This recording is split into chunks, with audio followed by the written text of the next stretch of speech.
Hello students, स्वागत है आपका अपने चैनल स्टडी विद अपनी पाठशाला में।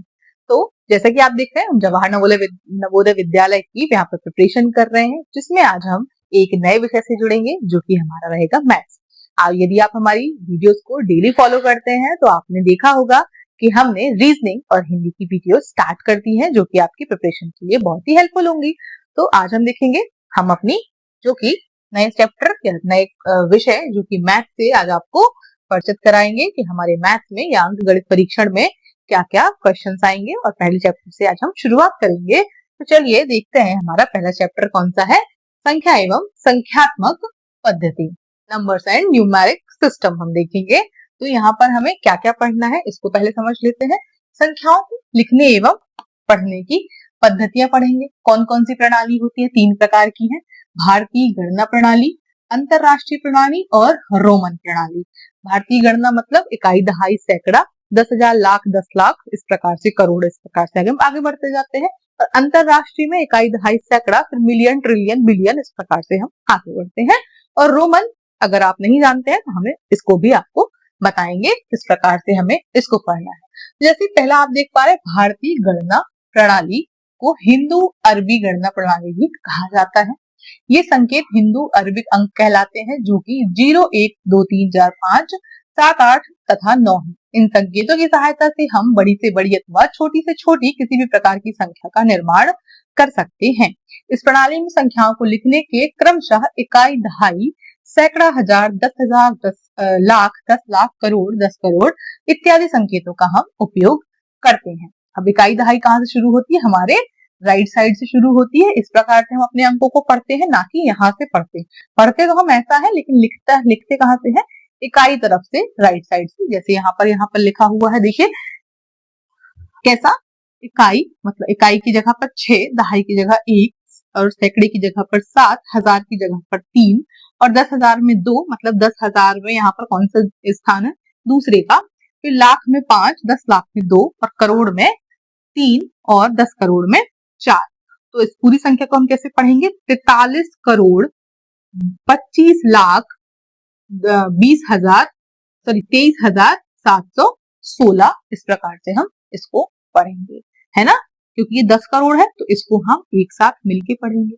ये 10 लाख है इसलिए इसको हम इकट्ठा पढ़ेंगे, 25 लाख बोलेंगे। फिर यहाँ 10,000 है तो इसमें 23 हम पढ़ेंगे और 716, इस प्रकार से हम इन शब्दों को अंकों को पढ़ते हैं अपने भारतीय संख्या प्रणाली। आगे बढ़ते हैं। अब भारतीय संख्या प्रणाली से संबंधित कुछ स्थानीय मान है, स्थानीय मानों को देख लेते हैं। यहाँ पर देखिए कुछ चीजें दी हुई हैं जिसको हमें बहुत अच्छी तरीके से समझना है। इकाई का अंक यदि स्थानीय मान पूछा जाए, मतलब कोई संख्या दी गई है 998, इकाई ये है, दहाई और सैकड़ा यहाँ पर इस प्रकार से होगा।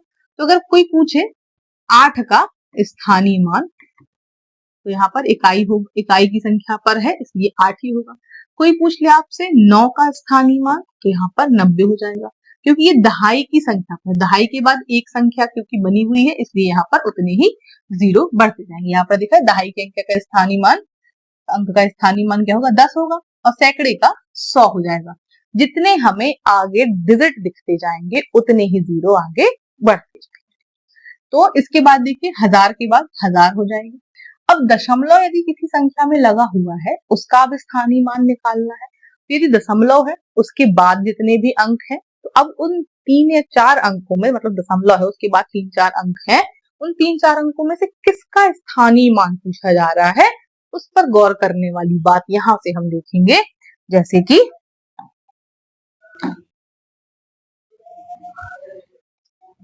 देखिए यहाँ पर देखिए दशमलव वाली बात की जा रही है। तो जैसे दशमलव के बाद पहले अंक का स्थानीय मान, मतलब यहाँ पर दशमलव है, इसके बाद यहाँ लिखा है 223। अब पहले अंक, दशमलव के बाद पहला अंक ये है, दूसरा अंक ये है, तीसरा ये है। पहला अंक यदि पूछता है तो 1/10 लिख दिया जाएगा उसको सॉल्व करते समय। अगर दूसरा अंक है अर्थात ये, तो 1/100 हो जाएगा। तीसरा अंक दशमलव के बाद तो 1/1000, इस प्रकार से हम इनको सॉल्व करेंगे। तो देख पा रही हूं मैं, यदि आपको समझ आ रहा है तो प्लीज थम्स अप करते जाएं। जब भी आप इसे पढ़ें और यदि आपका कोई भी इसमें क्वेश्चन है तो प्लीज हमें कमेंट में लिख के जरूर बताएं। अब जैसे यहाँ पर एक उदाहरण देख लेते हैं हम। उदाहरण दिया गया है, संख्या दी गई है, संख्या में 4 के स्थानीय मानों का अंतर क्या है। 4 के स्थानीय मानों का मतलब 2 4 यहाँ पर है संख्या में, इसलिए उनका अंतर पूछा गया। यहाँ पर देखिए पहला 4, इसके बाद कितनी संख्या बनी हुई, 2 2 4 2 6, तो 6 0 लगाएंगे आगे, 6 लग गए, यहाँ 0 लग गए।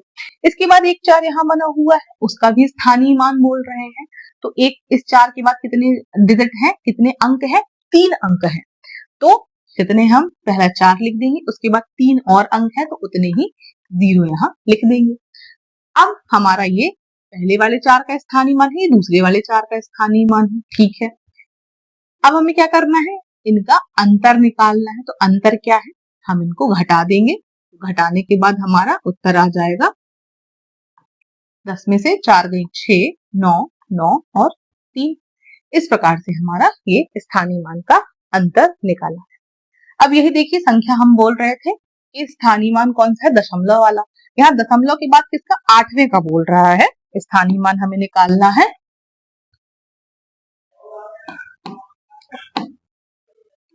यहाँ पर देखिए दशमलव लगा है, इसके बाद 3 डिजिट लिखे हुए हैं और हमें क्या कह रहा है, 8 का स्थानीय मान क्या है, मतलब दशमलव के दूसरे अंक का हमें यहाँ पर स्थानीय मान निकालना है। तो क्या हो जाएगा, जिसका स्थानीय मान निकालना है वो लिखेंगे, गुणे 1/, क्योंकि दूसरे स्थान पर है इसलिए यहाँ पर हो जाएगा 100। तो अब जितने यहाँ पर 0 है उतने अंक बाद हम क्या लगा देंगे, 0 लगा देंगे, 8 लिख के 0 और दशमलव इतने। इस प्रकार से हमारा ये इसका स्थानीय मान निकल आएगा। अब देखिए हमने पढ़ा एक स्थानीय मान, एक होता है जातीय मान या फिर इंग्लिश में बोल सकते हैं इसको फेस वैल्यू, ठीक है। फेस वैल्यू मतलब अब इन दोनों में कभी कभी हमें कंफ्यूजन हो जाती है, स्थानीय मान कौन है और जातीय मान कौन है, प्लेस वैल्यू कौन है और फेस वैल्यू कौन है। स्थानीय मतलब मान लो प्लेस है ना। अब इसको ऐसे टर्म से समझो, जाति और स्थानीय। स्थान लोगों का बदल सकता है, जाति नहीं बदलती। फेस लोगों का नहीं बदल सकता, स्थान या प्लेस बदल सकता है।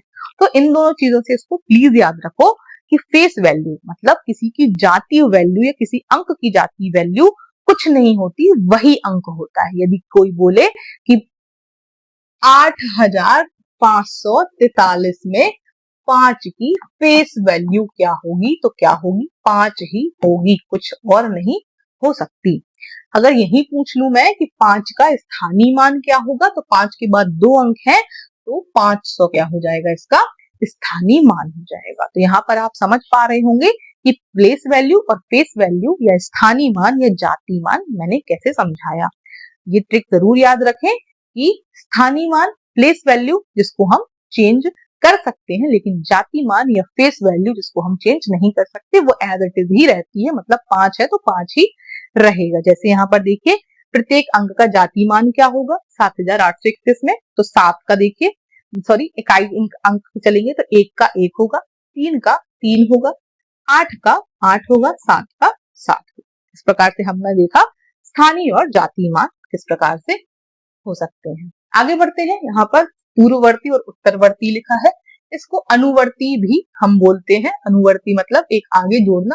पूर्ववर्ती से समझ पा रहे हैं, पूर्व मतलब पहले, पहली मतलब एक घटाना, उत्तरवर्ती मतलब आगे, उत्तर मतलब आगे होता है। जैसे हम किसी प्रश्न का उत्तर देते हैं तो उसको हम जोड़ने से भी रिलेट कर सकते हैं कि जोड़ना है, हमें उत्तर निकालना है तो एक प्लस कर देते हैं, कोई भी संख्या है उसमें एक जोड़ना और एक घटाना। पूर्ववर्ती मतलब घटाना, उत्तरवर्ती मतलब जोड़ना। इसको हम इस प्रकार से समझ पाएंगे। जैसे कि 12 का उत्तरवर्ती क्या है 13, एक जोड़ दिया। 8 का पूर्ववर्ती क्या है 7, एक घटा दिया। अब हम देखते हैं हमारी जो प्रणाली चल रही थी इसमें दूसरा नंबर आता है अंतरराष्ट्रीय गणना प्रणाली का, जिसमें देखिए इकाई, दहाई, सैकड़ा, हजार, 10,000, 100,000, हमारे में क्या चल रहा था 10,000, उसके बाद इकाई, दहाई, सैकड़ा, हजार, 10,000, लाख, हजार, यहाँ पर क्या 100,000, फिर मिलियन, 10 मिलियन और 100 मिलियन, है ना। 10,000 के बाद 100,000, मिलियन, 10 मिलियन, 100 मिलियन, है ना। हमारे में सिर्फ 2 ही बार चीजें रिपीट होती हैं, इसमें 3 बार हो रही हैं, है ना। 1000, 10,000, 100,000, मिलियन, 10 मिलियन, 100 मिलियन, 3 बार। ठीक है, चलिए यहीं पर ही मैं अपना वाला भी बता देती हूँ, इंडियन वाला। इकाई, दहाई, सैकड़ा, हजार, 10,000, लाख, फिर 10 लाख और करोड़ और 10 करोड़, इस प्रकार से चलता है। यहाँ पर देखिए 2 ही बार रिपीट हो रहा है ना, 1000, 10,000, लाख, 10 लाख। इनके में क्या हो रहा, 10 मिलियन, 100 मिलियन, मतलब तीसरी बार भी वो चीज रिपीट होती है, मतलब 100 मिलियन करते हैं, 10 मिलियन तक नहीं रहते, 10 लाख तक नहीं रहते। अब देखते हैं रोमन प्रणाली। चलिए इसको थोड़ा सा अच्छे से समझते हैं, रोमन प्रणाली को। यहाँ पर पहले हम गिनती देख लेते हैं। सबसे पहले 1, 2, 3, 4, 5, 6, 7, 8, 9 और 10। अब इसको हमें रोमन में कैसे लिखना है। 1 को हम लिखेंगे ऐसे, 2 में 2 डंडी हो जाएंगी, 3। अब 4 को हम लिखेंगे एक डंडी पहले, और ये 5 बनता है वी आकार का, इस प्रकार से। तो 5, 5 में 1 कम, 4। अब 6 बनाना है तो यही डंडी 1 आगे आ जाएगी, 4 की आगे आ जाएगी, 6 हो जाएंगे। 7 में 2 आ जाएंगी साथ में। 8 देखते हैं, 8 में 3 आ जाएंगी लाइन्स। अब 9 देखें, 9 समझने के लिए पहले 10 सीख लें हम। तो 10 बनता है x मीन्स 10, और 9 बनाना है तो x की पहले एक लाइन हम खींच देंगे, तो हमारा बन जाएगा यहाँ पर क्या, 9 बन जाएगा, और एक x को सीखें। तो सबसे पहले इन दोनों में से आपको सीखना जरूरी है क्या, 5। फिर सीखना जरूरी है आपको क्या, 10। 10 सीख गए तो आप 9 भी सीख गए, 4, 5 सीखे तो 4 भी सीख गए, बाकी तो एक साथ सीक्वेंस चलता आ रहा है। लाइंस का ही खेल है, आगे पीछे कितनी क्या हमें यूज करनी है। इसके बाद अब यहाँ पर देखें हम, यहाँ पर ये देखिए रोमन पद्धति दी गई है, जिसमें अक्षरों को I, V, X, L, C, D तथा M के संयोजन से मिलाकर बने होते रोमन अंक कहलाते हैं। संख्याओं को निम्नलिखित प्रतीकों के संयोजन द्वारा दर्शाया जाता है, जिसमें देखो 1 को 1 लाइन, 5 को V, X को 10, L को 50, C को 100, D को 500 और M को 1000 कहते हैं। इन चीजों को थोड़ा सा आपको याद रखना है कि C for 100, L for 50, D for 500 और M फॉर आपका 1000 है। यदि आप इतनी छोटी सी चीज को 2-3 बार लिखेंगे तो आपको बहुत आसानी से ये चीजें याद हो जाएंगी। रोमन अक्षर में लिखने के नियम। अक्षर 1, X और C को अधिकतम 3 बार लगातार दोहराया जा सकता है। यदि उच्च मान वाले अंक बाईं ओर, कम मान और अंक लिखा हो, तब रोमन संख्या का संख्यात्मक मान ज्ञात करने के लिए बाईं ओर के अंक का मान घटाया जा सकता है। जैसे कि हमें 9 चाहिए तो 10 में से 1 घटाएंगे तो 9 आता है, तो 10 कैसे लिखेंगे, x और इसके 1 पहले 9, 9 बन जाएगा। हमें लिखना है 40, तो 40 के लिए हमने क्या, मैंने बताया आपको 1 से जब 10 तक गिनती सीखी तो आपको 5 आना चाहिए और 10, उसी प्रकार से आपको 50 आना चाहिए पहले। 50 कैसे लिखते हैं, तो यहाँ देखिए L फॉर क्या था, L फॉर था 50, अब हमें चाहिए 40। X फॉर क्या था, 10, तो हम कैसे लिखेंगे, X और L, L हो गया आपका 50 और X हो गया 10, एक पहले चाहिए, मतलब 10 अंक हमें पहले चाहिए, तो ये हो गया हमारा क्या, 40, इस प्रकार से। तो ऐसे ही आप इसको क्या करें, बार बार प्रैक्टिस करें कि कौन कौन सी संख्या कैसे लिख सकते हैं। तो पहले आप कोशिश करें 100 तक पूरा लिखें। 100 अगर आपने लिख लिया एक बार रोमन गिनती, तो आपको कोई भी नहीं रोक सकता इसको सही उत्तर देने से या फिर इसको सीखने में। अब चलिए चलते हैं यहाँ पर संख्यात्मक, यहाँ पर क्या है, संख्याओं के प्रकारों को देखते हैं। प्राकृत संख्या, पूर्ण संख्या, अभाज्य संख्या, भाज्य संख्या, सम संख्या और विषम संख्या। प्राकृत संख्याएं जो वस्तुओं को गिनने के लिए प्रयोग की जाती है, प्राकृत संख्याएं कहलाती है। शुरू कहाँ से होती है, 1, 2, 3 और आगे इंडेफिनिट तक चलती रहती है। पूर्ण संख्या कहाँ से शुरू होती है, पूर्ण शून्य से शुरू होती है। प्रश्न ये भी आ सकता है प्राकृत संख्या कहाँ से चालू होती है, 1 से चालू होती है और इंडेफिनिट तक चलती रहती, मतलब अनंत तक जाती है। पूर्ण संख्या, पूर्ण शून्य, शून्य से शुरू होता है, ये सहित क्या है, शून्य सहित सभी प्राकृत संख्याओं को पूर्ण संख्या कहते हैं। तो क्या सभी प्राकृत संख्या पूर्ण हो सकती है या फिर सभी पूर्ण संख्या प्राकृत हो सकती है? तो बिल्कुल हो सकते हैं, क्योंकि इसके अंदर 0 और 1 भी समाहित है, इसलिए हो सकती है। इसके बाद अभाज्य संख्याएं देखें। अभाज्य संख्याएं प्राकृतिक संख्याएं जो एक से स्वयं के अतिरिक्त किसी अन्य से विभाजित ना हो। अब विभाजित मतलब भाग, आप सभी ने भाग आपको आता होगा, यदि भाग आता है तो विभाज्य और अविभाज्य संख्या आपको भाज्य और अभाज्य संख्या बहुत अच्छे से आ जाएगी। अभाज्य मतलब जो स्वयं से ही भाग जाए, इसका किसी और से भाग ना जाए। ऐसी कौन सी संख्या? दो का ही पहाड़ा होता है, दो किसी और से नहीं विभाजित हो सकता। तीन भी किसी से विभाजित नहीं हो सकता। इसके बाद पांच भी क्या किसी के पहाड़े में आता है? नहीं, स्वयं 5 के पहाड़े में आता है। क्या सात आता है? नहीं आता है। ऐसी ही कुछ संख्याएं यहाँ पर देखिए लिखी हुई है, 2, 3, 5, 7, 11, 13, 17 और भी बहुत सी होंगी जिसे आप खुद ढूंढ सकते हैं। इसके बाद भाज्य संख्या, एक से बड़ी प्राकृत संख्याएं हैं जो स्वयं एक के अतिरिक्त कम से कम एक और अन्य संख्या से विभाजित हो, मतलब स्वयं से तो कटे, साथ में किसी और के पहाड़े में भी वो मौजूद हो, है ना। जैसे कि 4, 6, 9, 15, 4 विभाजित हो जाता है 2 से, 6 विभाजित हो जाता है 2 और 3 से, और इसी प्रकार से 9 भी किससे विभाजित हो जाता है? स्वयं 9 से, और 3 से विभाजित होता है। अब देखते सम संख्याएं। सम संख्या जो 2 से पूर्णतः विभाजित हो जाए वो सम संख्याएं कहलाती हैं। और ऐसी संख्याएं कहां से शुरुआत होती है? 2, 4, 6, 8, 10, ऐसे ही 2 जोड़ते जाएंगे, सम संख्या मिलती जाएगी। शुरुआत कहां से होती है? लेकिन 2 से ही होती है। इसके बाद विषम संख्या, वे संख्याएं जो 2 से पूर्णतः विभाजित ना हो, विषम संख्याएं कहलाती हैं। और ये कहां से शुरू होती है? 1, 3, 5, 7, 9, 11, 13, इस प्रकार से ये शुरू होती है। तो सम और विषम संख्या ये आप समझ गए होंगे। इसके बाद देखिए जुड़वा अभाज्य संख्याओं को क्रमागत अभाज्य संख्या, जुड़वा अभाज्य संख्या कहलाते हैं। जैसे 3, 5, 7 मतलब जो तुरंत तुरंत आ जाती है उनको भी अभाज्य संख्या हम कहते हैं। आगे बढ़ते हैं, देखते हैं यहाँ पर सह अभाज्य संख्याएं। यदि दो संख्याओं में केवल एक उभयनिष्ठ गुणनखंड हो तब ऐसी संख्याएं सह अभाज्य संख्याएं कहलाती हैं। जैसे 2 और 3, 4 और 5 और 8 और 9। सहभाज्य संख्याओं का अभाज्य होना आवश्यक नहीं है, वे अभाज्य अभाज्य दोनों हो सकती है। मतलब ऐसा नहीं कि वो दोनों एक ही संख्या से कट रही हो, वो किसी भी अन्य संख्या स्वयं से भी कट सकती हैं, उनको सहभाज्य बोलते हैं। अब यहाँ पर देखिए कुछ याद रखने योग्य बातें। शून्य को प्राकृत संख्या नहीं माना जाता। शून्य पहली तथा सबसे छोटी पूर्ण संख्या है। एक ना तो भाज्य है और ना ही अभाज्य है। 2 सबसे छोटी एकमात्र सम अभाज्य संख्या है। ये प्रश्न बन जाता है कि ऐसी कौन सी संख्या है जो सम है साथ में अभाज्य भी है, क्योंकि हमने डेफिनेशन पढ़ी सम संख्या कौन सी होती है? जो 2 से पूर्णतः विभाजित हो जाए। यहाँ पर क्या है? दो एकमात्र ऐसी संख्या जो सम है साथ में अभाज्य भी है। इसके बाद 4 सबसे छोटी भाज्य संख्या है। किसी संख्या की घात शून्य होने पर उसका मान सदैव 1 होता है। जैसे 8 की घात 0 है तो इसका मान 1 ही होगा। इस चीज को बहुत अच्छी तरीके से याद कर लें, समझ लें, क्योंकि ये एक फॉर्मूला सूत्र की तरह ही काम करता है, इसमें कोई लॉजिक नहीं है। आप इसको अच्छे से समझें, इसको याद रखें कि किसी की घात यदि शून्य है उसका उत्तर क्या होगा? सदैव 1 होगा। इसको स्मरण रखें।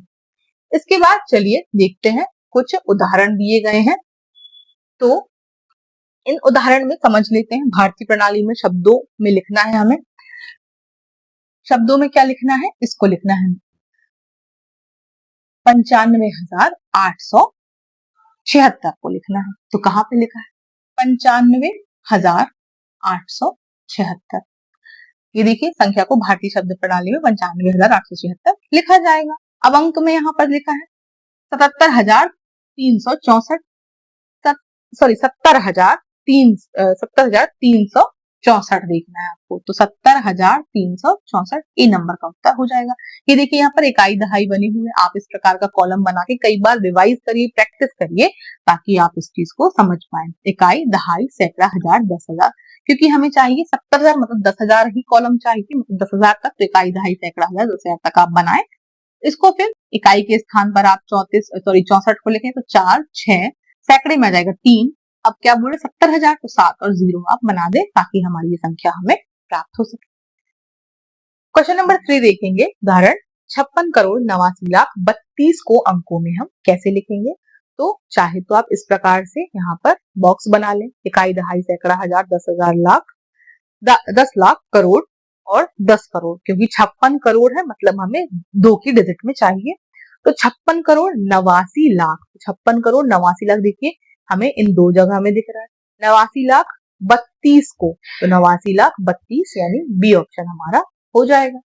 यहाँ पर ये देखिए लिखा हुआ है, इकाई दहाई 32 है, इकाई दहाई में आ जाएगा।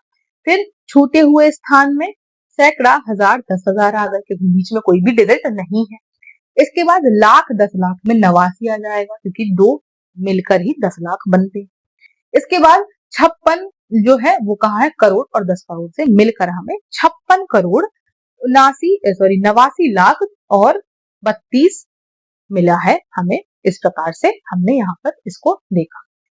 यहाँ पर देखते हैं हमारी कुछ चीजें छूट गई थी, इसको हम वापस देख लेते हैं। प्राकृतिक संख्याओं के योगफल पर आधारित सूत्रों को देख लेते हैं। आपके पास प्रश्न आएंगे कुछ इस प्रकार से, सम संख्याओं का योग या प्रथम विषम संख्याओं का योग, इस प्रकार से आपके पास क्वेश्चंस आएंगे। तो इसको समझ लेते हैं। सबसे पहले एक फॉर्मूला दिया हुआ है, आपको देख पा रहे होंगे, प्रथम n प्राकृतिक संख्याओं का योगफल।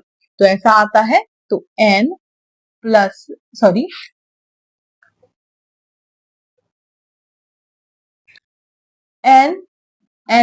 1 और अपॉन 2 आ जाएगा। इसके बाद दूसरा, प्रथम n प्राकृत सम संख्याओं। अब सम संख्या पूछेगा तो n इंटू n प्लस 1। इसके बाद तीसरा है हमारा प्रथम n प्राकृत विषम संख्याओं का योगफल, मतलब शुरुआत की जो भी प्राकृत संख्या जो कि विषम संख्याओं का योग पूछता है। यहाँ पर देखिए योगफल सभी में पूछ रहा है, तो ये योगफल पर ही लागू होगा और कहीं नहीं लागू होगा, ये बात भी ध्यान में। तो n विषम संख्याओं का योग n स्क्वायर n की घात 2, मतलब 2 बार n जो भी हमें प्राप्त करना रहेगा। इसके बाद x के प्रथम n गुणजों का योग। तो इस प्रकार का थोड़ा सा क्वेश्चन बड़ा हो जा सकता है, तो इसको भी आप देखें। बाकी आपको याद ऊपर के तीनों को अच्छे से याद रखना है ताकि आपको ये चीजें समझ में आ सके। इसके बाद चलिए हम अपने उदाहरणों को देखें, जो कि हमारे उदाहरण नंबर 4 को हमें देखना है। देखते हैं यहाँ से उदाहरण नंबर 4 से संख्या दी गई है, इसमें से ये देखिए संख्या है, इसमें से सबसे अधिक स्थानीय मान किसका है। तो जैसे आपने स्थानीय मान मैं आपको पहले बता चुकी हूँ, स्थानीय मान सबसे अधिक मतलब जिसके पास सबसे ज्यादा जीरो वह सबसे बड़ा स्थानीय मान। तो अगर हम 5 का स्थानीय मान निकालेंगे, सबसे बड़ा निकलेगा कितने जीरो के साथ, 4 जीरो, क्योंकि 4 आगे अंक लिखे हुए हैं, सबसे बड़ा 5 का स्थानीय मान होगा। उत्तर नीचे लिखा हुआ है। 5वां नंबर देखिए, 93 को रोमन प्रणाली में लिखना है। तो मैंने बताया था आपको C बराबर कितना होता है, 100 होता है। L बराबर क्या होता है, 50 होता है। इस प्रकार से हमने चीजें देखी थी। तो यहाँ पर देखिए हमें चाहिए क्या, 93। तो 93 को हम कैसे लिखेंगे, 100 माइनस लिखेंगे। यहाँ पर ये लिखा हुआ है, ये लिखा है 100 माइनस 10 प्लस 3, है ना। तो 100 माइनस 10 प्लस 3, तो 100 को क्या लिखते हैं हम, C लिखते हैं। अब माइनस 10 करना है तो C के पहले क्या आ जाएगा, 10, X आ जाएगा। अब प्लस जोड़ना है मतलब आगे की तरफ जाना है, तो 3 हम लाइंस बना देंगे। इस प्रकार से हमारा 93 बन गया। मतलब इन संख्याओं को जब बड़ी संख्याएं आ जाती हैं तो उसको जोड़ घटा कर ही आपको इस प्रकार से लिखना, ताकि आपका सीक्वेंस ना बिगड़े, आपको समझ में ना आए कि कब आगे लाइन बनानी है कब पीछे बनानी है, ये चीज आप समझ पाए। जैसे 100 है, 93 है, तो किसके पास था, ये 100 के पास था, है ना। तो हमने 100 से घटाया और 3 जोड़ा, 90 प्लस 3 किया। इस प्रकार से हमने इसको उत्तर प्राप्त किया। क्वेश्चन नंबर 6वां, निम्न में से कौन सी संख्या प्राकृतिक संख्या परिवार की नहीं है। तो यहाँ पर देखिए प्राकृत संख्या परिवार की कौन नहीं है? 0 नहीं है, क्योंकि प्राकृत संख्या शुरू कहाँ से होती है? 1 से शुरू होती है और अनंत तक जाती है। पूर्ण संख्या कहाँ शुरू होती है? 0, 1, 2, 3 और अनंत तक वो भी जाती है। इस प्रकार से उत्तर नंबर सी हो गया।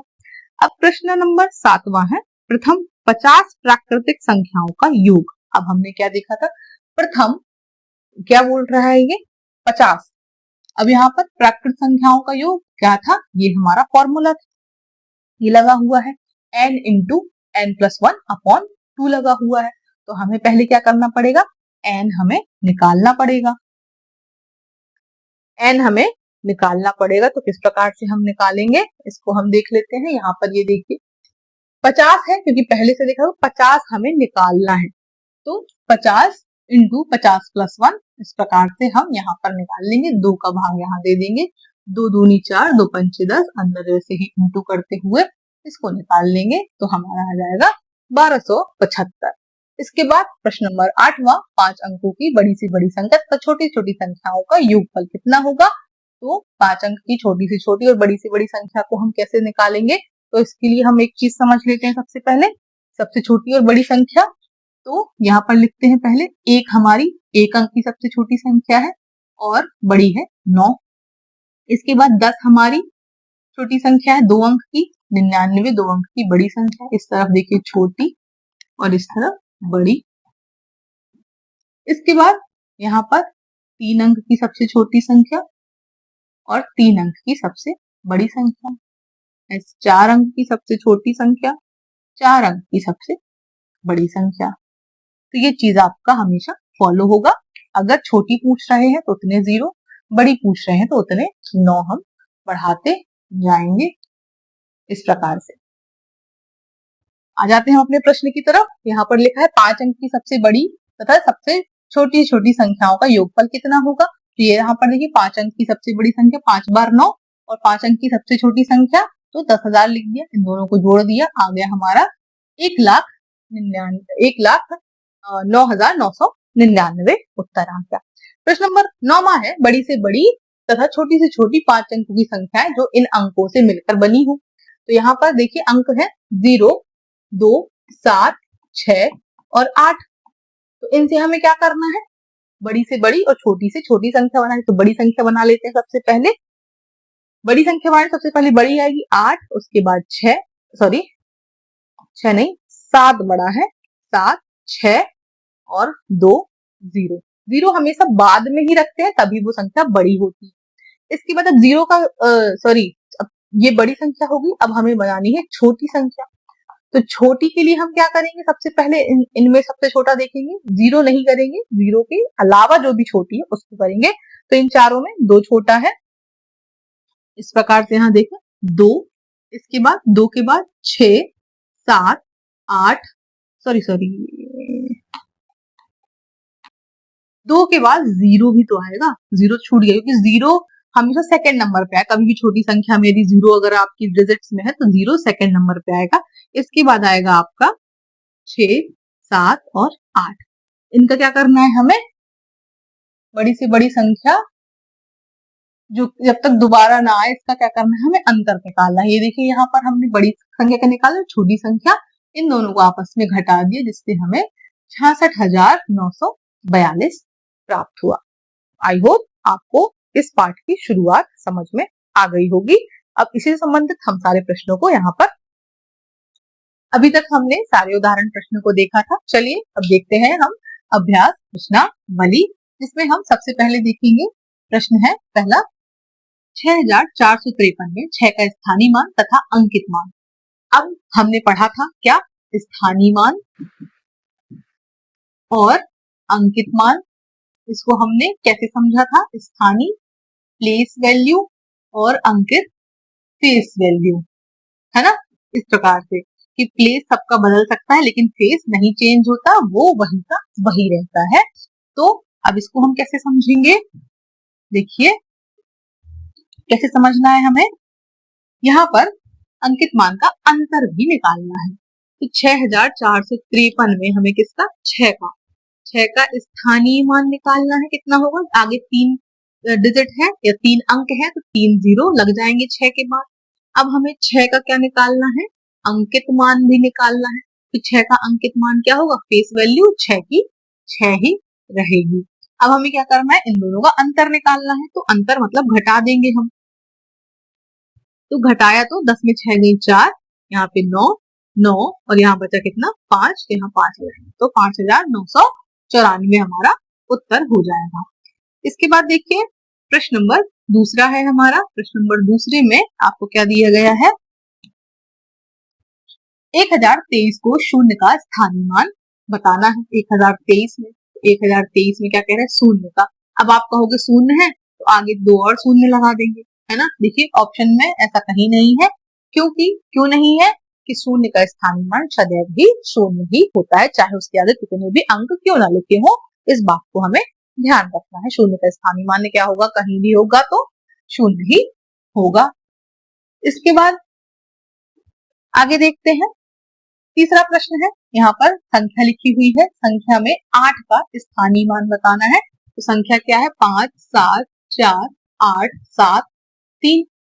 ये संख्या दी गई है हमारी 5,74,873। तो हमें 8 का स्थानीय मान बताना है। तो कितने अंक है आगे, 2 अंक है, तो 2 जीरो लगा देंगे तो 800 हमारा स्थानीय मान हो जाएगा। अब 90,099 को निम्नलिखित में से लिखा जा सकता है।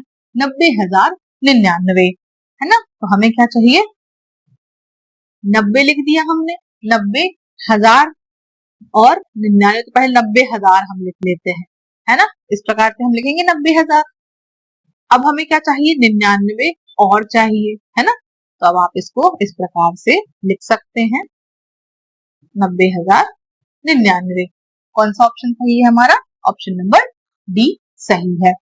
जब आपको कोई भी शब्दात्मक रूप को हमें अंक में लिखना हो तो आप कोशिश करें कि पहला डिजिट क्या बोल रहा है। जैसे 90,000, हजार लिख लिया, 10 लाख लिख दिया, 50,953, तो पहले 50,000 फिर 900 अलग लिख दो, 53 अलग लिख दो, फिर उसको आप ऐड कर दो। अगर आपको कंफ्यूजन हो रही है उसको लिखने में तो आप इस प्रकार से लिख सकते हैं।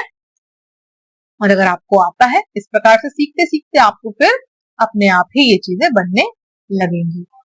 इसके बाद क्वेश्चन नंबर 5वां देखते हैं, निम्नलिखित में से कौन सी संख्या अभाज्य नहीं है ना।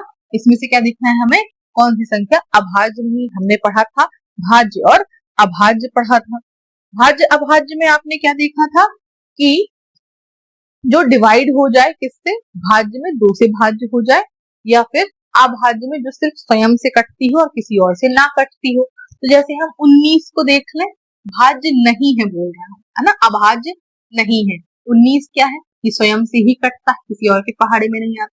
23 भी किसी के पहाड़े में क्या आता है, नहीं आता। 29 आता है क्या, नहीं आता। तो ये तीनों संख्याएं तो नहीं है, मतलब ये क्या है, अभाज्य है।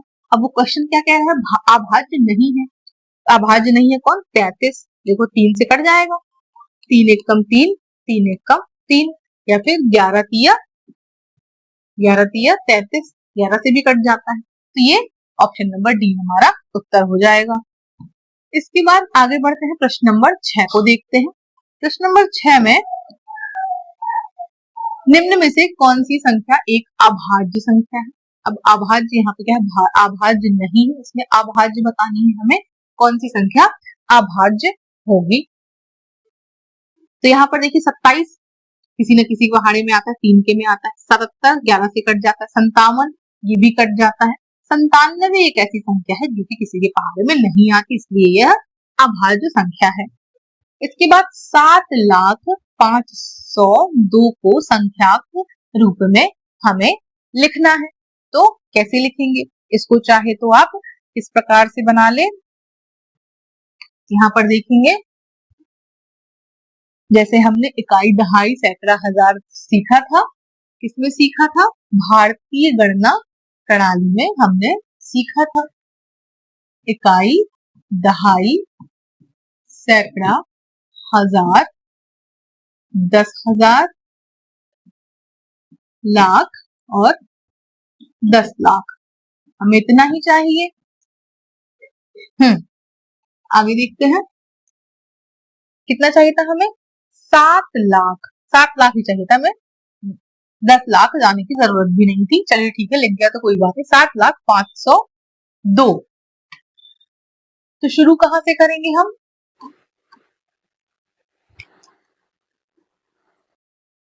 देखिए 502 कहाँ आएगा? इकाई दहाई सैकड़ा, तो 2 0 5 है ना। अब क्या पूछ रहा है? देखिए 7 लाख,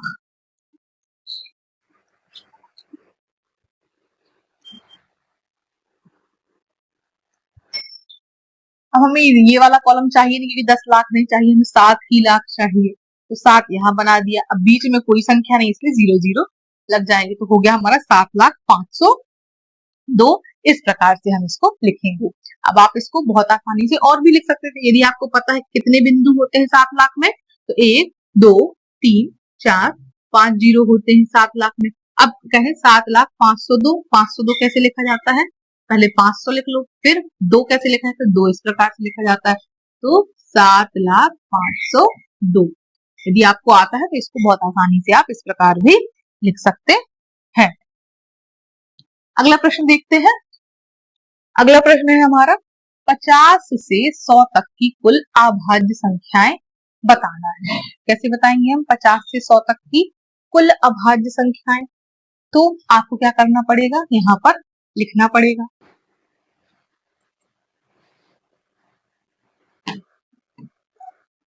अभाज्य संख्या वे संख्याएं जो स्वयं से कटती हैं, किसी और संख्या से नहीं कटती, वे संख्याएं अभाज्य कहलाती हैं। हमें कहां से कहां तक देखना? 50 से 100 के बीच है ना। 50 से 100 के बीच ढूंढनी है। तो 50 और 100 तो हट गए। 51 52 53 54 55 56 57 58 59 60 61 62 63 64 65 66 67 68 69 70 71 72 73 74 75 79 80।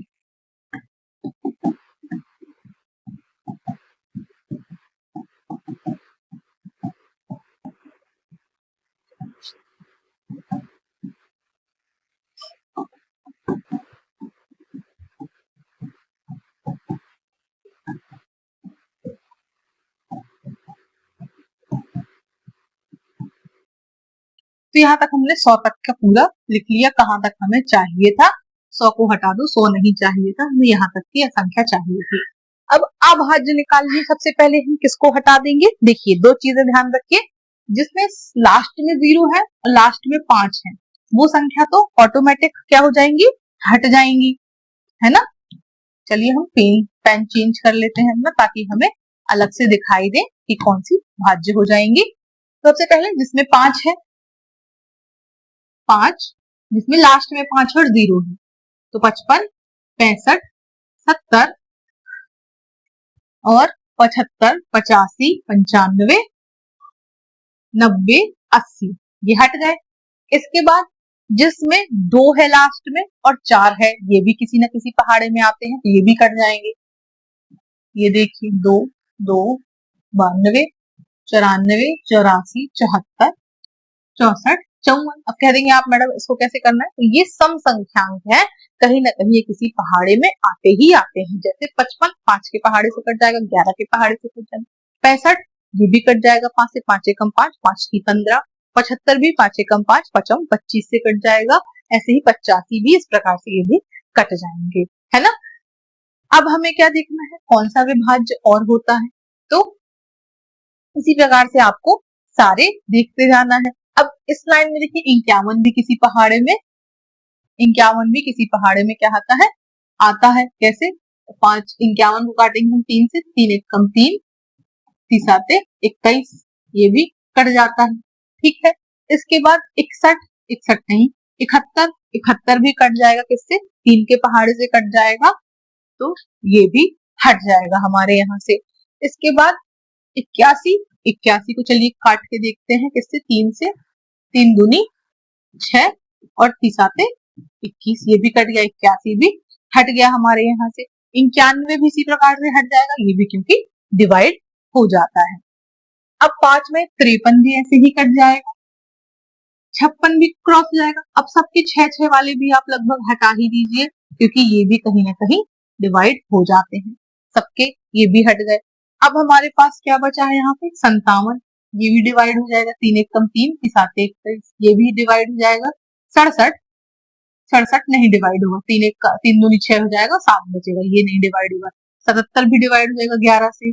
87 कैसे डिवाइड होगा, इसको देख लीजिए आप, 87 को, ये भी डिवाइड हो जाएगा 3 से, इसको भी काट के देख लीजिए, 3 दूनी 6, 7 21, 8 24, 3 9 27, ये भी डिवाइड हो जाता है। इसके बाद 97, ये डिवाइड नहीं होता है। 98 भी हो जाएगा, ये 11 से डिवाइड हो जाएगा, ये 4 से और 2 से हो जाएगा। और 89, ये किसी से डिवाइड नहीं होगा। 78 भी डिवाइड हो जाएगा, ये नहीं हटेगा। इसके बाद 58 भी हो जाएगा, है ना, आप इसको 2 के पहाड़े से ही काट सकते हैं। तो इसमें देखिए सारी डिवाइड हो गई, सिर्फ बचा क्या, ये 59 बचा आपका। इसके बाद इस लाइन में भी देखिए 61 बच रहा है, 63 ये भी कट जाएगा 3 से, फिर ये नहीं कट रहा, ये 2 से कट जाता है, ये 3 से कट जाता है।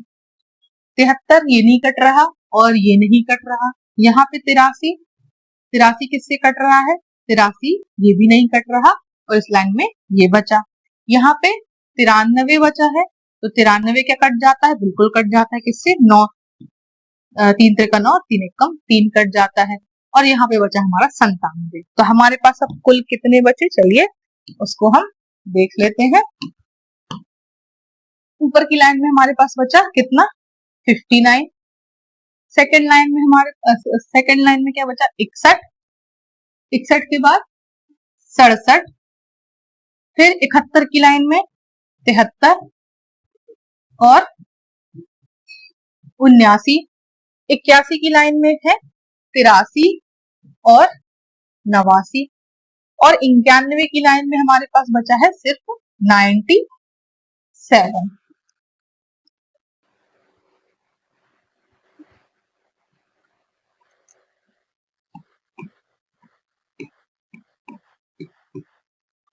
इकहत्तर नहीं कटेगा, 71 भी रहेगा हमारे पास। यहाँ पर लिख देते हैं इसको 71। तो हमारे पास कौन कौन से आ गए, यहाँ 53 भी नहीं कटेगा, सॉरी, 53 भी हमारे पास रहेगा। तो 53, 59, 61, 67, 71, 73 और ये 83, 89, 97। इस प्रकार से हमारे पास कितने आ गए, कुल 10 आ गए। तो हमारा उत्तर क्या हो जाएगा, 10। अब आप इस चीज को मौखिक रूप से भी हल कर सकते थे। पहले 51 से आप पढ़ते 60 तक, क्या वो किसी से डिवाइड हो रहा, नहीं डिवाइड हो रहा तो उसको आप साइड में लिखते आते, ऐसे ही आपको पूरे डिवाइड करके देखने पड़ते। इस प्रकार से ये आपका उत्तर आ पाता।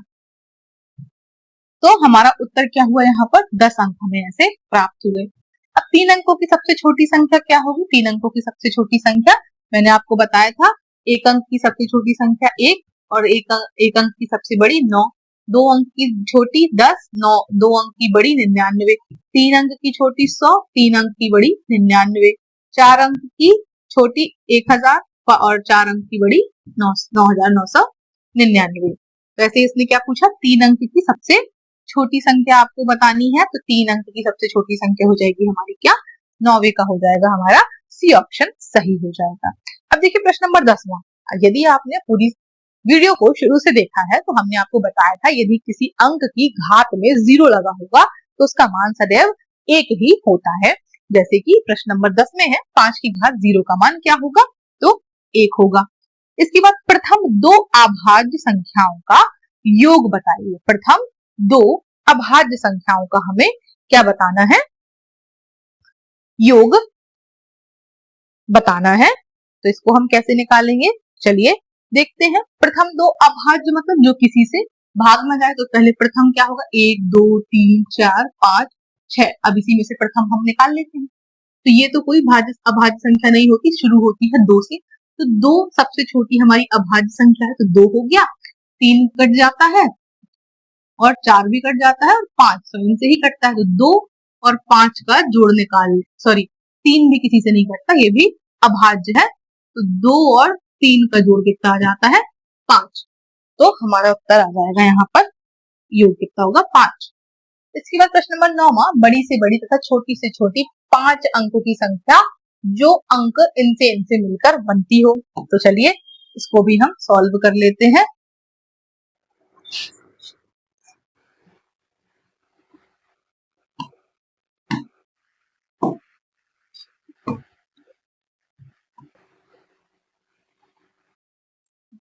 संख्या क्या है हमारी, देखिए पहले 0 लिखा है, 2, 7, 6 और 8। अब इनसे हमें क्या बनानी है, छोटी से छोटी और बड़ी से बड़ी 5 अंकों की संख्या। तो 5 अंक दिए गए हैं, सबसे पहले बड़ी संख्या बनाते, सबसे बड़ी संख्या बनाने के लिए हमें सबसे पहले बड़ा डिजिट लेना पड़ेगा 8, 6 सॉरी बड़ा डिजिट लेना पड़ेगा 7, 6, इसके बाद 2 और 0, ये हो गई हमारी बड़ी संख्या।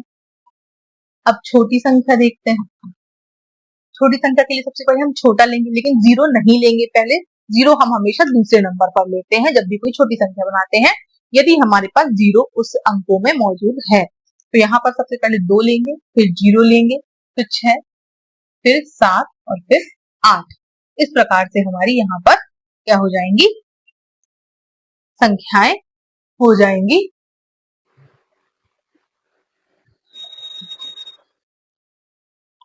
चलिए इसको रहने देते हैं, क्योंकि यहाँ पर देखिए ये उदाहरण का प्रश्न था, हमने इसको सॉल्व करा दिया, कोई बात नहीं, इसको हम घटा देंगे, उसका आंसर निकालना था, तो हमारा आ जाएगा 66,942। इस प्रकार से हमारा इसका उत्तर आ जाएगा। आगे बढ़ते हैं प्रश्न नंबर 12वें की तरफ। वह अभाज्य रूढ़ संख्या बताएं, क्या बताना है, वह अभाज्य रूढ़ संख्या आपको बतानी है जिसके इकाई के स्थान पर क्या हो 5 हो। तो इकाई के स्थान पर 5 हो तो वह संख्या कौन सी हो जाएगी हमारी, इसको देखने की कोशिश करें हम, जो किसी से अभाज्य ना हो। तो ऐसी कौन सी संख्या है, स्वयं 5 ही ऐसी संख्या है जो किसी से विभाज्य नहीं होती, इसलिए हमारा उत्तर हो जाएगा ऑप्शन नंबर डी। इसके बाद 13वां, वह अभाज्य रूढ़ संख्या बताओ जो सम हो। तो सम कौन सी होती है, इसमें अभाज्य रूढ़ संख्या मतलब कि वो किसी और से ना कटे, दो एक ऐसी अभाज्य संख्या है जो सम भी है और किसी से विभाजित नहीं होती स्वयं के अलावा। यहाँ पर देखिए 4 कट जाता है, 6 भी 2 और 3 से कट जाता है, 8 भी 2 और 4 से कट जाता है। इसके बाद यहाँ पर देखिए संख्या का स्थानीय मान अब आपको निकालना है।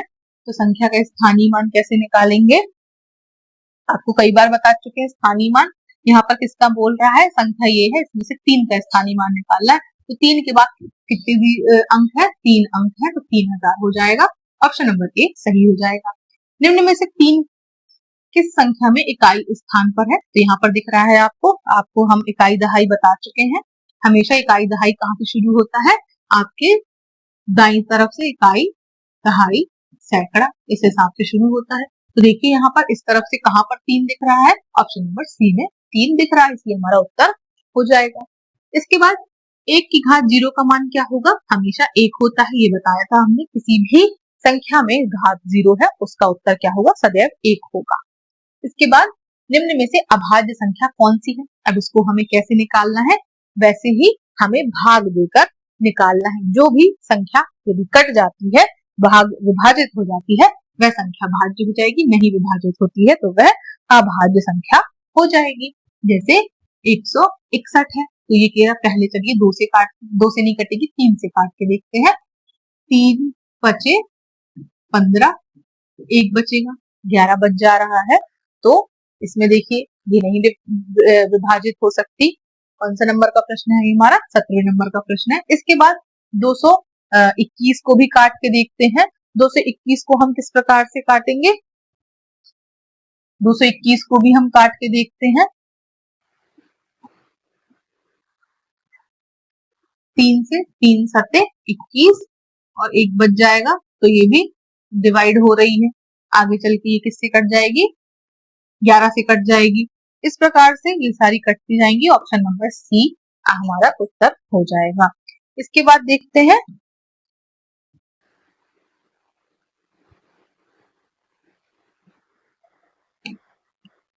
इसको यदि और आसान तरीके से काट सकते हैं तो इसको हम पहले 7 से काट सकते हैं। 7 7 दूनी 14, 2 बच जाएगा, 7 3 21 हो जाएगा। इसके बाद 221 है, ये भी 7 से कट जाएगा, 7 3 21 और फिर 11 से डिवाइड हो जाएगा। 13 से इसको काटिए, सॉरी 221 को 13 से, 13 एकम 13, 13 दूनी 26, तो 13 एकम 13 से कट जाएगा और यहाँ पर 12 में से 3 जाएगा तो आपका 9 बचेगा, तो 13 7 91। इस प्रकार से ये डिवाइड हो जाता है और बचता है क्या, 373 बचता है। इसके बाद देखिए लगातार दो विषम संख्याओं का अंतर क्या होगा, चलिए इसको भी समझते हैं। लगातार दो विषम संख्याओं का अंतर क्या होगा। सबसे पहले विषम संख्या कौन सी होती है, जो 2 से विभाजित नहीं होती, तो 1 2 3 4 5 6 7। अब लगातार दो विषम संख्या कौन सी है, 1 और 2 तो नहीं होंगी, 3 है और लगातार मतलब दूसरी कौन सी विषम है, 5। इन दोनों का अंतर क्या होगा, 2 होगा। मतलब लगातार कोई भी दो विषम संख्याएं हैं उनका उत्तर क्या होता है, हमेशा 2 होता है। इसके बाद देखिए यहाँ पर क्या है, 19वां प्रश्न है 28,308 में आए 8 के दो स्थानीय मानों का अंतर। अब दो स्थानीय मानों का अंतर क्यों कह रहा है, क्योंकि उस संख्या में 2 बार 8 आया हुआ है, इसलिए हमें 2 बार स्थानीय मान निकालना है, फिर उसका अंतर निकालना है। तो एक बार देखिए संख्या में कितना है, 28,308। तो पहले हमें इस 8 का निकालना है, तो इस 8 का तो स्थानीय मान यही होगा क्योंकि इसके आगे कोई अंक ही नहीं है। इसके बाद इसका निकालेंगे तो कितने अंक आ जाएंगे, 3 अंक लिखे हुए हैं तो 3 0 और आ जाएंगे। तो हम 8000 में से 8 को घटा देंगे तो कितना हो जाएगा हमारा, 7992 हमारा उत्तर हो जाएगा। इसके बाद देखिए 10 और 20 के बीच कुल कितनी अभाज्य संख्या है। 10 और 20 के बीच अभी हमने पहले क्या निकाली थी, 50 और 100 के बीच अभाज्य निकाली थी, तो अब इसी प्रकार हम निकालेंगे 10 और 20 के बीच कितनी अभाज्य संख्याएं हैं। तो पहले लिख लेते हैं 11 12 13 14 15 16 17 18 19, क्योंकि हमें 10 और 20 के बीच निकालनी है। तो देखिए 12 कट जाता है, 14 भी कट जाता है, 16 भी कट जाता है, 15 भी डिवाइड हो जाता है, 17 किसी से नहीं कटता है, 18 भी कट जाता है और 11 स्वयं 11 से ही कटता है। तो हमने कितनी संख्याएं निकालनी, 11 13 17 और 19, हमने 4 संख्याएं निकालनी, तो 4 हमारा उत्तर हो जाएगा। इसके बाद देखिए यहाँ पर संख्या दी गई है, एक प्रश्न है 46,890 में 4 के स्थानीय मान और अंकित मान का अंतर। तो 4 का स्थानीय मान कितने अंक है, इसके बाद 4, तो 4 0 लगा देंगे। अब 4 का ही अंकित मान, तो 4 का अंकित मान तो 4 ही हुआ क्योंकि फेस वैल्यू कभी नहीं बदलती। इसका क्या करना है, अंतर निकालना है। तो 10 में से 4 गई 6 9 9 9, इसके पास बचा था 3, ये हमारा उत्तर हो जाएगा 39,996। ऑप्शन नंबर सी हमारा करेक्ट आंसर हो जाएगा। बढ़ते हैं आगे, दूसरे प्रश्नों को देखते हैं। अगला क्वेश्चन देखते हैं, क्वेश्चन नंबर 22। अंक है 3058 और 1 से बनने वाले 5 अंक की सबसे छोटी और सबसे बड़ी संख्या का योग। तो इन अंकों सबसे बनने वाली सबसे छोटी संख्या देखते हैं। अंक क्या है हमारे, 3 0 5 8 और 1।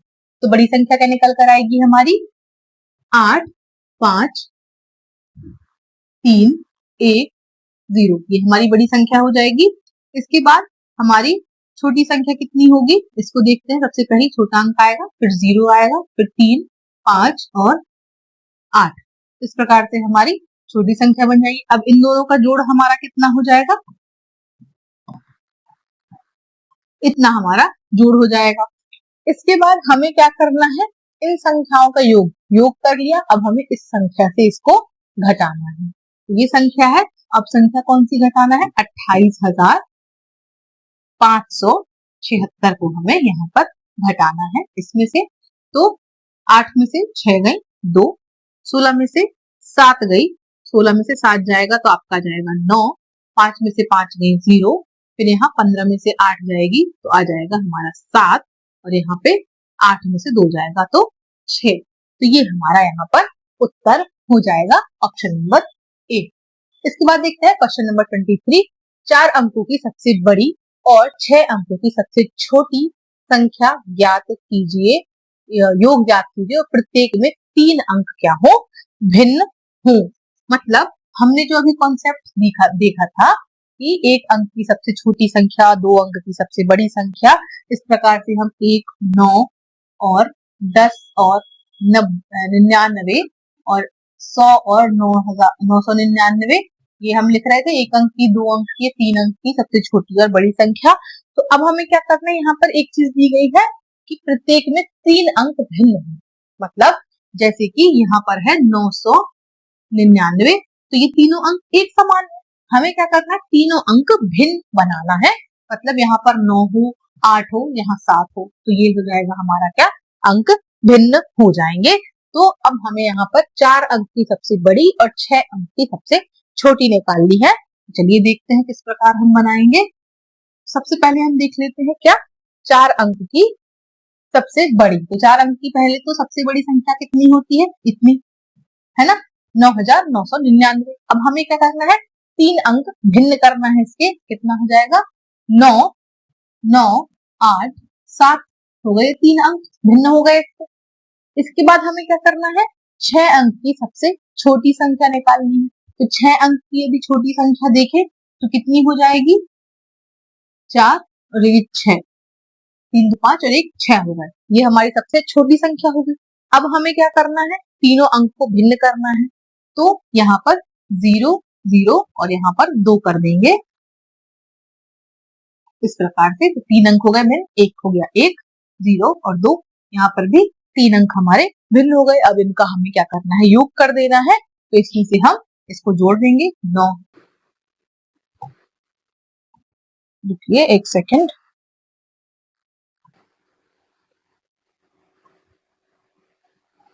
यहाँ पर हम इसको जोड़ देंगे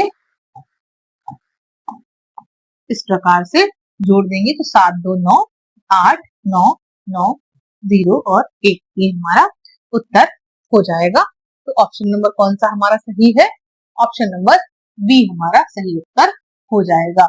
यहाँ पर 3 अंक भिन्न से आप मतलब समझ पा रहे हो कि हमें 3 अंक उस संख्या में भिन्न करने हैं, ना कि तीनों एक समान होने चाहिए।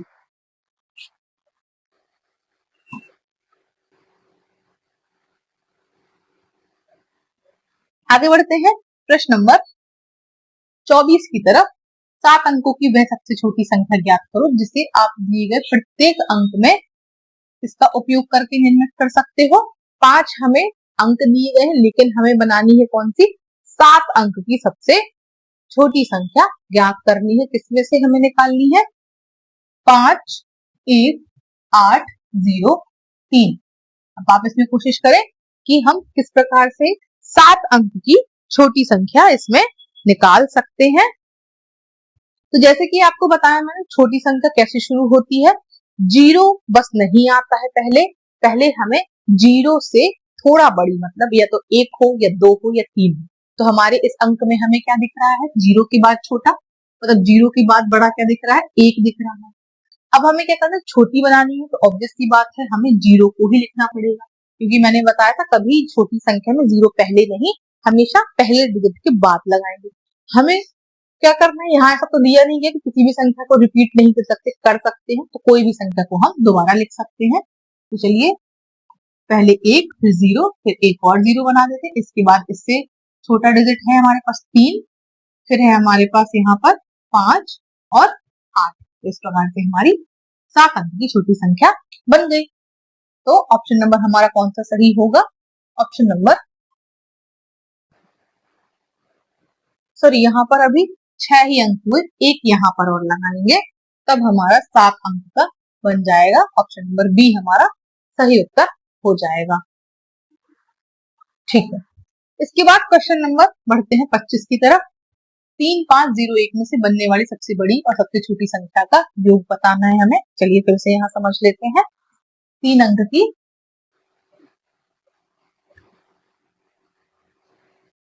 3 अंक से बननी है, सॉरी इतना 3501 से बनाना है हमें। सबसे बड़ी और सबसे छोटी संख्या। तो सबसे बड़ी कैसे बनेगी? 5 3 1 0।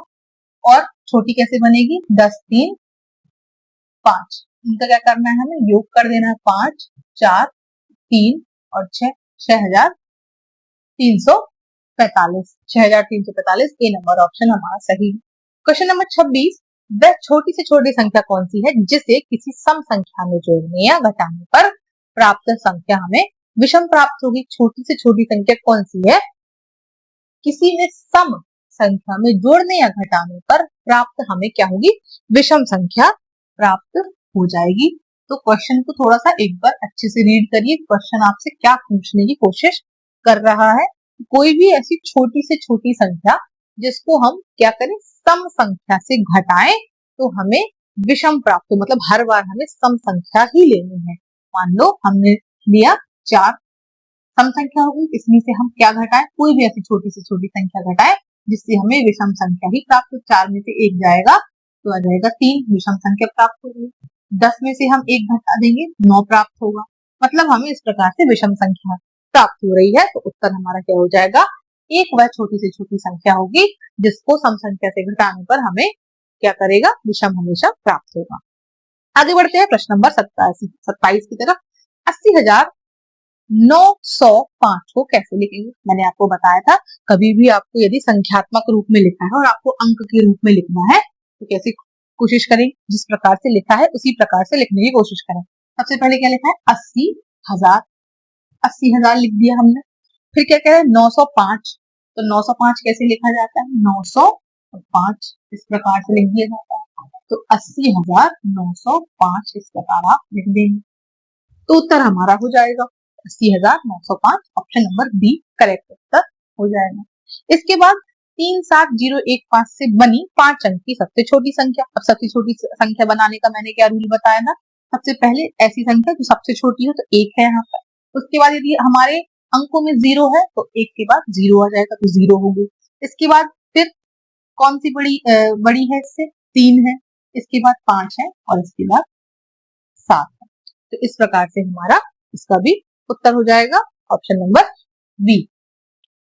अब यहाँ पर देखिए, यहाँ प्रश्न है 43,062 का 10 की घात के रूप में विस्तार से लिखना है। तो चलिए देख लेते हैं 43,062 का 43,062 को हमें क्या करना है? 10 की घात के रूप में हमें लिखना है। तो सबसे पहले 4 के बाद कितने अंक हैं? 4 अंक हैं। मतलब हम 10 का गुणा कितनी बार करेंगे? 4 बार करेंगे, तब हमें 4 0 मिलेंगे ना। देखिए 10 गुणे 10 गुणे 10 गुणे 10 यदि करते हैं तो हमें कितने 0 मिलेंगे? 1 2 3 4, 4 0 मिलेंगे और 1 मिलेगा। तो वैसे ही हमें 4 0 प्राप्त करने के लिए 10 का कितनी बार गुणा करना है? 4 बार करना है।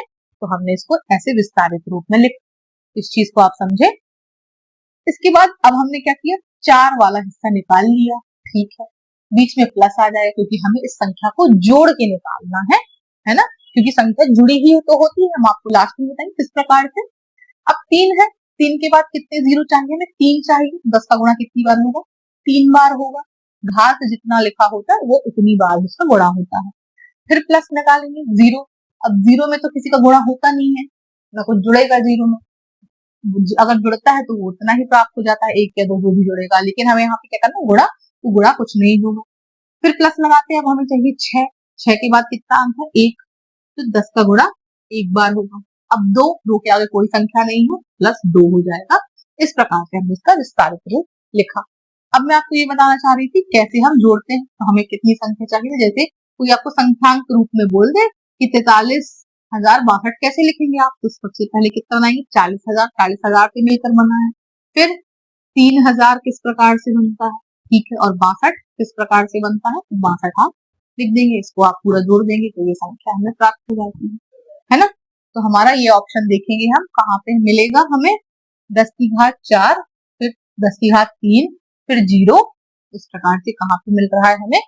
तो यहाँ पर देखिए, ये देखिए 10 की घात 4, 10 की घात 3, 0, 6 गुणे 10 प्लस 2। ऑप्शन नंबर बी हमारा करेक्ट आंसर हो जाएगा।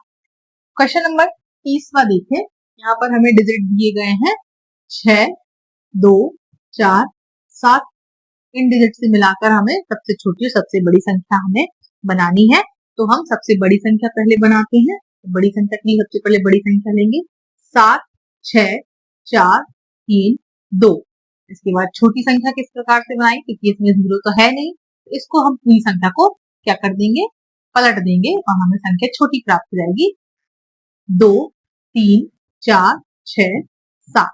अब क्या कह रहा है, उपयोग करके इस प्रकार से लिखा जा सकता है और इन संख्या के बीच का क्या करना है, हमें अंतर ज्ञात करना है। तो बड़ी संख्या में छोटी संख्या को हम क्या करेंगे, घटा देंगे। तो 12 में से 7 जाएगा, आ जाएगा हमारा 5। 12 में से 6 जाएगा 6। यहाँ पे 13 में से 4 जाएगा तो आ जाएगा हमारा 9। और यहाँ पे कितना बचा, 5। 5 में से 3 जाएगा 2। 7 में से 2 जाएगा तो बचेगा 5। तो 52,965 हमारा उत्तर आ गया। 52,965 ऑप्शन नंबर ए हमारा सही हो जाएगा। इसके बाद देखिए क्वेश्चन नंबर 31 लिखा है, रोमन संख्या से संबंधित है। आपने रोमन संख्या पहले पढ़ ली है, तो इसको आप अच्छे से समझे कि किस प्रकार से हमें यहाँ पर लिखना है। यहाँ लिखा है C, D, I और X। चलिए इसको हम क्लियर पेज में अच्छे से समझ लेते हैं।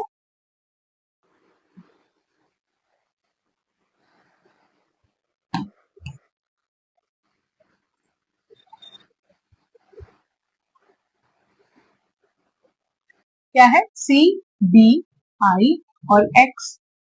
तो आपको पता होगा C फॉर क्या बताया था, आपको 100 बताया गया था। और L और I, सॉरी X और I, यदि X के पहले I है मतलब इसका मतलब हमेशा क्या होता है, 9 होगा। अब आपको D का मतलब यहाँ पर समझना है कि D का मतलब यहाँ पर क्या होता है। तो D का मतलब होता है 500, है ना। तो इस चीज को हम समझ पा रहे हैं कि 100, 500 और यहाँ पर 9। तो इन दोनों को जोड़ेंगे। अब हम इसमें से चलते हैं, इसी तरह ऑप्शन देखते हैं कौन कौन से हमें मिल रहे हैं। यहाँ पर देखिए ये है CDIX।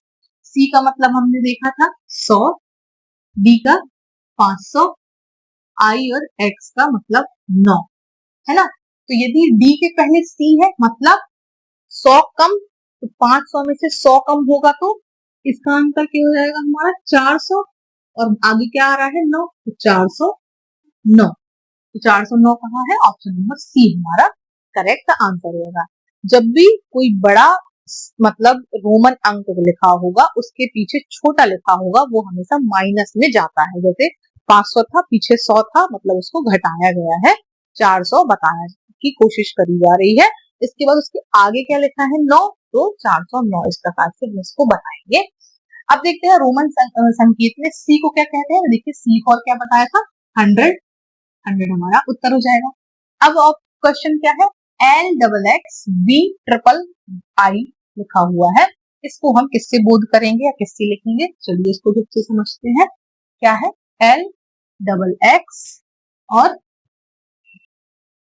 VIII, है ना।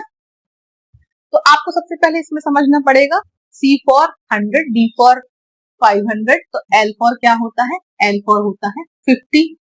L फॉर क्या होता है, 50 होता है।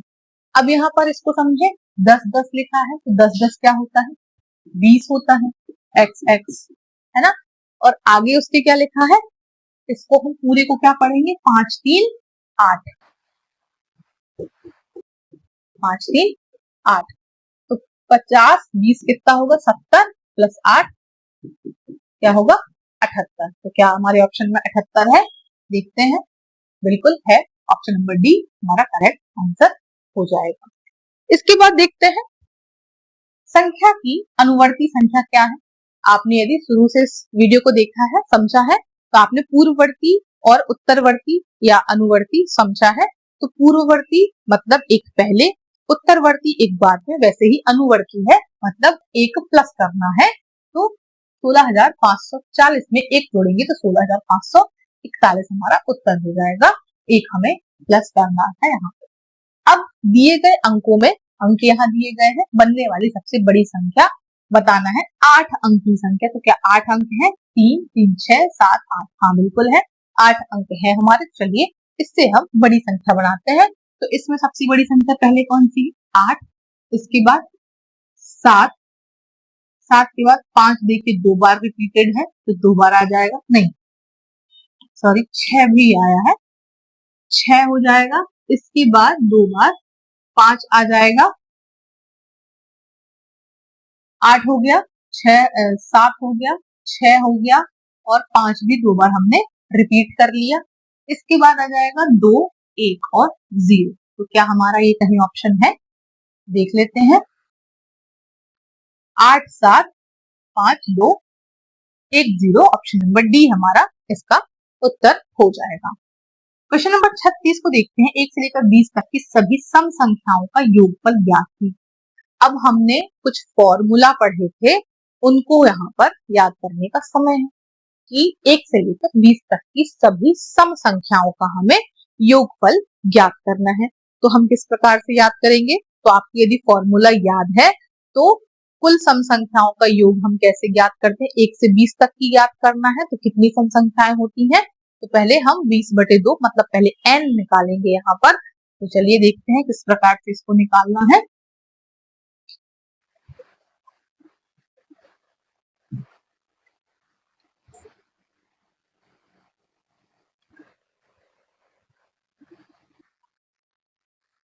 एक से लेकर 20 तक की हमें सम संख्याओं का योग निकालना है। तो यहाँ पर हमने फॉर्मूला देखा था कि योगफल बराबर क्या होता है?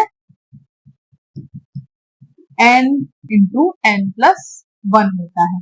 अब हमें सबसे पहले क्या निकालना है? n ही निकालना है, जो कि क्या है 1 से 20 तक की, मतलब मैक्सिमम हमें 20 तक जाना है। तो क्या हो जाएगा 20/2, क्योंकि हमें किसका निकालना है? सम संख्याओं का। तो सम संख्या का मतलब ही क्या होता है? जो 2 से विभाजित हो जाए। तो n को हम कैसे निकालेंगे? 2 से भाग दे देंगे तो 2 धाम 10, मतलब n बराबर हमारा क्या निकल आया? 10। अब यहाँ पर हम n का मान रख देंगे 10 इंटू 10+1, है ना। अब इस 10 का गुणा 10 × 10 से भी होगा, प्लस 10 × 1 भी होगा। तो 10 × 10, 10 धाम 100 और 10 एकम 10। उत्तर आ गया हमारा 110। तो कितना होगा योग? प्रथम 10 सम संख्याओं का योग होगा 110। ऑप्शन नंबर बी हमारा सही उत्तर हो जाएगा। अब इसके बाद है प्रश्न नंबर 37। प्रथम 15 विषम संख्याओं का, जैसे कि हमने सम संख्याओं का निकाला था वैसे ही हमें 15 विषम संख्याओं का योग निकालना है। तो प्रथम विषम संख्याओं का योग क्या होता है? n की घात 2 होता है। तो 15 हमें n पहले से दिया गया है ना। विषम संख्याओं का क्या होता है?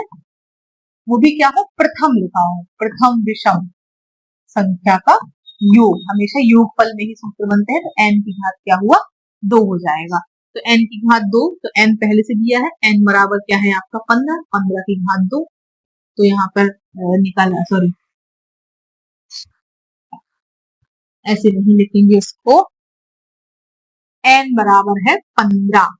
तो अब हमें इधर मान रखना है, मतलब 15 की घात 2 अर्थात 15 × 15। तो आप इसका गुणा कर देंगे तो आंसर आएगा 225। गुणा आप स्वयं करके देखिए, 225 इसमें आएगा। तो ऑप्शन देखते हैं कौन सा है हमारा इसमें। तो ऑप्शन नंबर बी यहाँ पर हमारा करेक्ट आंसर है।